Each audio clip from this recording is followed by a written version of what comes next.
Twin tower गिराने की उल्टी गिनती शुरू हो गई है। करीब 3.5 घंटे के बाद मुनहदिम होगा ये टावर। ट्विन टावर में धमाकेखेज मफाद लगाए गए। पहले से ही टावर में ब्लैक बॉक्स भी लगाया गया है। आसपास की इमारतों को खाली कराया गया है। आपको बता दें कि आसपास के 3 अस्पतालों में अलर्ट मोड जारी कर दिया गया है। कुछ भी अगर अनहोनी होती है, कोई भी हादसा पेश आता है, तो फिर अस्पतालों में सभी इंतजामात पहले से ही मुकम्मल कर लिए गए हैं। आपको बता दें कि 2:30 बजे का वक्त मुकर्रर किया गया है और 2:30 बजे उस बटन को दबाया जाएगा जो इस पूरी इमारत को जमींदो कर देगी। महज 12 से 15 सेकंड में ये इमारत जमींदो हो जाएगी। 2:30 बजे का इंतजार सभी को है। एक लंबी लड़ाई लड़ने के बाद आखिरकार वो दिन आए हैं। सुप्रीम कोर्ट का ये बड़ा फैसला, इस टावर को मुनहदिम किया जाए एक नजीर के तौर पर, ताकि ये पेश हो कि अगर करप्शन का सहारा लेकर, करप्शन को सवार कर कोई बिल्डिंग बनाई जाती है या कोई कंस्ट्रक्शन किया जाता है तो उसका अंजाम क्या होगा, इसका सबक यहां से दिया जाता है। तो आज नोएडा के ट्विन टावर का आखिरी दिन है। आज दोपहर 2:30 बजे ट्विन टावर को तबाह कर दिया जाएगा, जिसे लेकर तैयारियां पूरी की गई हैं।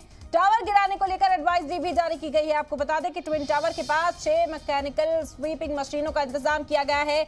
200 से ज्यादा सफाई मुलाजमीन है। मुतासिर इलाकों की सफाई के लिए तैनात किए गए हैं। इन मुलाजमीन को, बुजुर्गों और बच्चों को मास्क पहनने की भी सलाह दी गई है।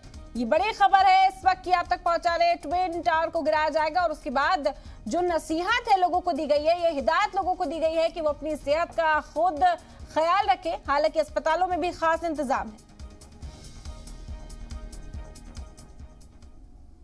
और इस बड़ी खबर पर मुसलसल अपडेट्स देने के लिए हमारे नुमाइंदा शोएब रजा बने हुए हैं। ट्विन टावर के पास ही इस वक्त मौजूद है, उनका रुख करते हैं। शोएब, क्या तस्वीर है इस वक्त? साफ तौर पर बार बार इस सलाह को भी दोहराया जा रहा है कि अपनी सेहत का ख्याल आपको खुद रखना है, मास्क पहनना है, एहतियात बरतने, कई और ऐसे एहतियात भी जारी किए जा रहे हैं। बिल्कुल इरम, क्योंकि इन बिल्डिंग के पास ही जो दूसरी इमारतें, यहाँ हज़ारों लोग रहते हैं। हालांकि उनको यहाँ से दूर किया गया है और दूसरी जगहों पर उनको पहुँचाया गया है। कुछ देर पहले जो पुलिस अधिकारी है उनकी तरफ से ये जानकारी भी दी गई कि कुछ ही अब ऐसे लोग हैं जो अंदर है, जो जिम्मेदार कुछ लोग हैं RWA से जुड़े हुए, इन अलग अलग इमारतों के जो आसपास है ट्विन टावर के, उन लोगों को अभी रोका गया है। और आखिरी जो लम्हात होंगे, यानी कि 2:30 बजने से पहले उन लोगों को भी बाहर निकाल दिया जाएगा, क्योंकि वहाँ पर जो हालात होंगे वो फिर किसी के काबू में नहीं रहेंगे। जब 2:30 बजेंगे, जाहिर सी बात है कि जो पूरा प्रोसेस है इस बिल्डिंग को गिराने का, उसकी शुरुआत हो जाएगी और 12 से 15 जो सेकंड है उसका वक्त लगेगा और ये बिल्डिंग मुनहदिम हो जाएगी। इनकी ये ब्लास्ट के साथ ही धूल और जो पत्थर या ईंट का जो मलबा है उसमें तब्दील हो जाएगी। कुल मिलाकर जो भी पिछले हम 1-1.5 हफ्ते से जिस तरह से कश्मकश देख रहे हैं, बिल्कुल शोएब, यहाँ पर खास इंतजाम किए गए हैं।